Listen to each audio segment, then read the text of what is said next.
আজকে রবীন্দ্রনাথ ঠাকুরের একটি কবিতা একটিবার বলি।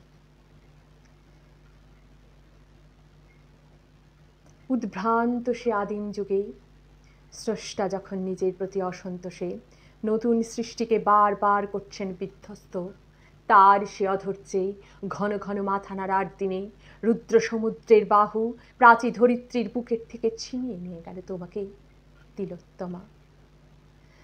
বাঁধলে তোমাকে বনস্পতির নিবিড় পাহারায় কৃপণ আলোর অন্তপুরে, সেখানে নিভৃতে অবকাশে তুমি সংগ্রহ করেছিলে দুর্গমের রহস্য।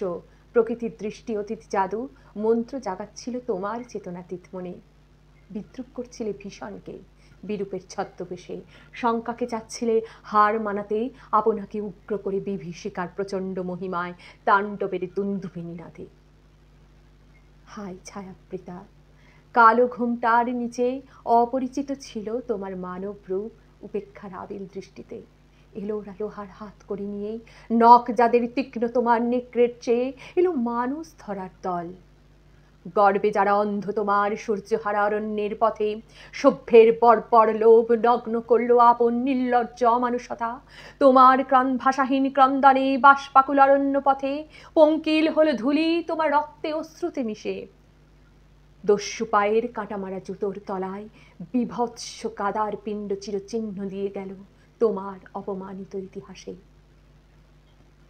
সমুদ্র পারে সেই মুহূর্তে তাদের পাড়ায় পাড়ায় মন্দিরে বাজছিল পূজার ঘণ্টা। সকালে সন্ধ্যায় দয়াময়ী দেবতার নামে শিশুরা খেলছিল মায়ের কোলে। কবির সঙ্গীতে বেজে উঠেছিল সুন্দরের আরাধনা। আজ যখন পশ্চিম দিগন্তে প্রদোষকালে ঝঞ্ঝা বাতাসের ঊর্ধ্বশ্বাস, যখন গুপ্ত গহ্বর থেকে পশুরা বেরিয়ে এলো অশুভ ধ্বনিতে ঘোষণা করলো দিনের অন্তিম কাল, এসো যুগান্তরের কবি আসন্ন সন্ধ্যার শেষ রশ্মিপাতে, দাঁড়াও ওই মানহারা মানবীর দ্বারে, বলো ক্ষমা করো। হিংস্র প্রলাপের মধ্যেই সেই হোক তোমার সভ্যতার শেষ পুণ্যবাণী।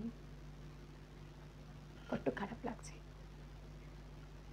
অত্যন্ত খারাপ একটি সময় আমরা সমস্ত মেয়েরা দাঁড়িয়ে আছি, সমস্ত মায়েরা দাঁড়িয়ে আছি। আজকে যদি না বলি আর কবে বলবো? তাই ওই যে তিলোত্তমার মা আর বাবা ছোট থেকে তিলে তিলে একটি মেয়েকে মানুষ করে বড় করে তুললেন, একটু সুখের মুখ দেখলেন, আর সেই মুহূর্তে তাদের জীবনে দুর্বিষহ অন্ধকার নেমে এলো। তারা সন্তান হারা হলেন। তারা মেয়ে না ছেলে, এটি আমরা কোনো মা বাবাই হিসাব করি না, আমরা সন্তান মানি। সেই সন্তান আমাদের লক্ষ লক্ষ কোটি কোটি অর্থের অনেক উপরে, তাকে কোনো কিছু দিয়েই মাপা যায় না। সেই সন্তান, তার সম্মানহানি, তার অপমান, তার কষ্ট, তার মৃত্যু পিতা মাতার কাছে প্রবল দুঃখজনক। তাই আজ আমি বলবো আমার মতো করে, আমার মা তিনিও বের হন রাস্তায়। একদিন তিনিও কিন্তু তার মেয়ের জন্য সুবিচার চাইতে গিয়ে তার কৌরব পক্ষ থেকে অপমানিত হয়েছিলেন। পঞ্চায়েতের 5 জন সদস্যকে ডেকে এনে বাড়ির উঠোনে আমার মাকে অপমানিত হতে হয়েছিল 2003 সাল। সেটা কি কলিযুগে দ্রৌপদীর বস্ত্র হরণের থেকেও কম অপমানজনক ছিল? তাই বলবো মাগো, সেদিন সোচ্চার হয়েছিলে নিজের উঠোনটুকুতে। আজকে দেশ জোড়া মেয়ে, তোমার মেয়ে বাইরে, তার সন্তান রাজ পড়তে যাচ্ছে, চাকরি করতে যাবে হয়তো কালকে। সেইটি ভেবেও, নিজের স্বার্থ, নিজের পরিবারের গণ্ডিটুকু ভেবেও আজ পথে বেরো মাগো। আমরা যে গুরুর দীক্ষিত, যে গুরুদেবের বাণীতে আমরা সমৃদ্ধ, সেই গুরুদেবও কিন্তু বলেছেন একটি মেয়ে শত পুরুষের সমান। তিনিও তো মেয়েদের জন্য ললনা মঙ্গল সংঘ গড়ে তুলেছিলেন।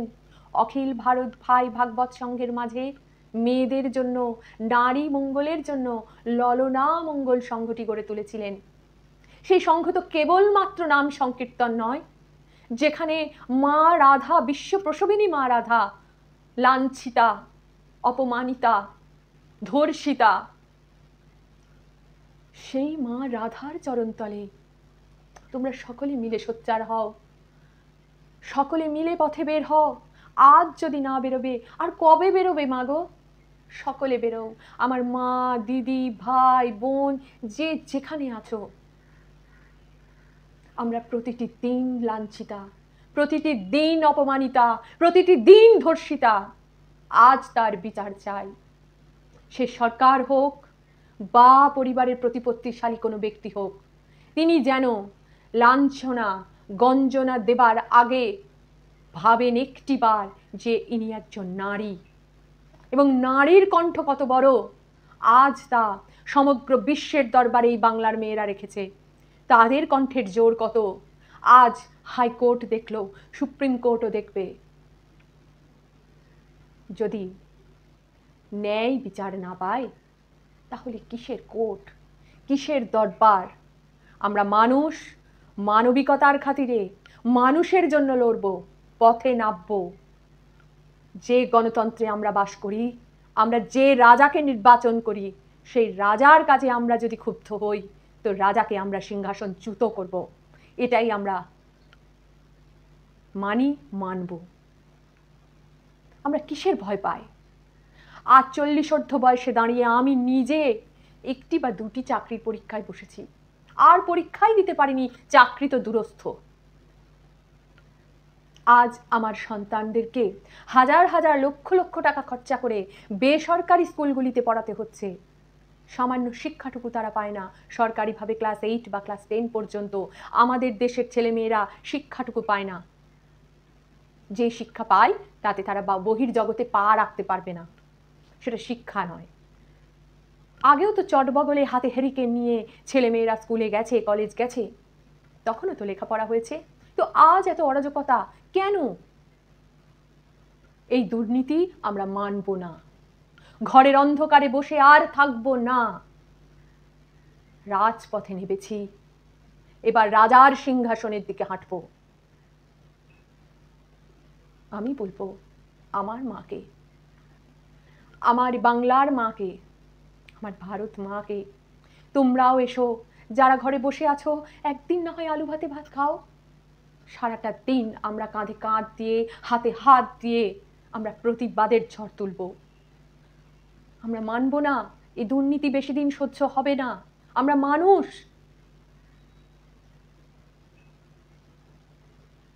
এত অনাচার অত্যাচার প্রতিটি ঘরে ঘরে দেশে দেশে হয়ে চলেছে, এ মানা যায় না।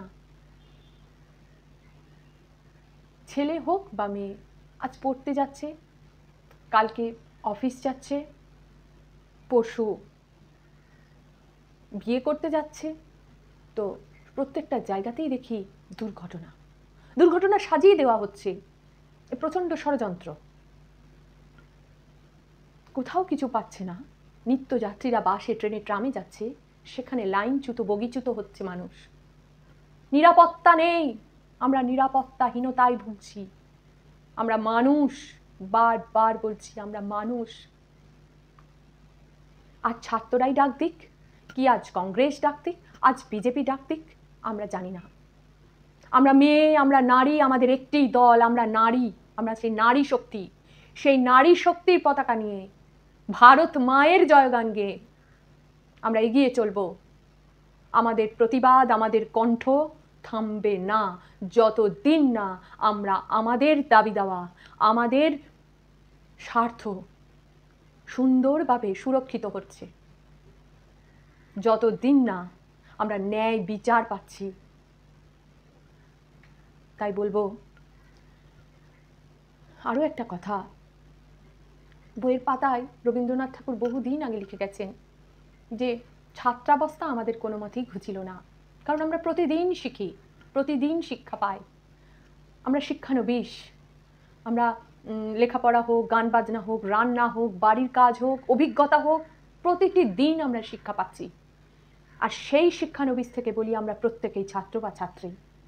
তাই ছাত্ররা আহ্বান করেছে, দেশের যুব সমাজ আমাদের আহ্বান করছে, আর আমরা মেয়েরা নিজেরাই এগিয়ে চলেছি নিজেদের ন্যায় বিচারের আশায়। আমি মা, আমি একটি মেয়ে, আমি একটি স্ত্রী। এটি কলিযুগের শেষ, তাই ভগবান শ্রীকৃষ্ণ হয়তো আসবে না, কিন্তু মানুষের হাত ধরে মানুষ যদি যায়, তাহলে চণ্ডীদাসের সেই বাণীটুকু অন্তত রক্ষা পাবে, সবার উপরে মানুষ সত্য, তাহার উপরে নাই। তাই মানুষের দরবার কত বড় দরবার, এবার তা বুঝবার সময় হয়েছে শাসক গোষ্ঠীর। এটা গণতন্ত্রের শাসক দল বুঝতে পারবে যে গণতন্ত্রের কি মহিমা। গণতন্ত্রের বাক দুটো পুলিশ দিয়ে, দুটো উর্দি পরা লাঠি বা বন্দুক ধরা পুলিশ দিয়ে বন্ধ করা যায় না। গণতন্ত্র তোমাকে ওই আসনটি দিয়েছে, আজ গণতন্ত্রই তোমাকে ওই আসন ছাড়া করবে। তাই যে শাসক দলই আসুক না কেন এই বাংলায়, প্রত্যেকে যেন মনে রাখেন যে এই বাংলায় নারী সুরক্ষা যদি না থাকে, নারীরা যদি নিরাপদ না থাকে, তবে তার শাসন দল কিন্তু টিকবে না, তার শাসন কেউ মানবে না। কারণ নারী শক্তি জাগ্রত হয়েছে। জয় হিন্দ, বন্দে মাতরম। জয় হিন্দ, বন্দে মাতরম। আসুন সকলে মিলে শপথ নিই, সকলে মিলে সকলের জন্য, নিজের জন্য সোচ্চার হই।